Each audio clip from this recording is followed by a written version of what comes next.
আমি দীর্ঘদিন ধরে ইলেকট্রনিক্স নিয়ে কাজ করতেছি। এটি কোনো ব্যবসায়িক বা বিক্রি করার জন্য নয়, এটি জাস্ট ইনফরমেশন শেয়ার করার জন্য। যারা রোবোটিক্স বা ইলেকট্রনিক্স নিয়ে কাজ করেন তাদের জন্য এই ভিডিও হতে পারে খুবই কাজের। কারণ অনেকে স্টুডেন্ট অবস্থায় এইসব ইলেকট্রনিক্স প্রজেক্ট নিয়ে কাজ করে বা বিভিন্ন প্রজেক্ট নিয়ে কাজ করে।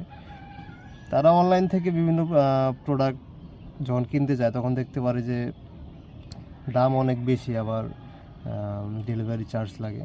তো অনেক ক্ষেত্রে অনেক সময় টাকার জন্য অনেকে প্রজেক্ট তৈরি করতে পারে না। এটা সবার জন্য নয়, সবার অর্থনৈতিক অবস্থা তো এক হবে না।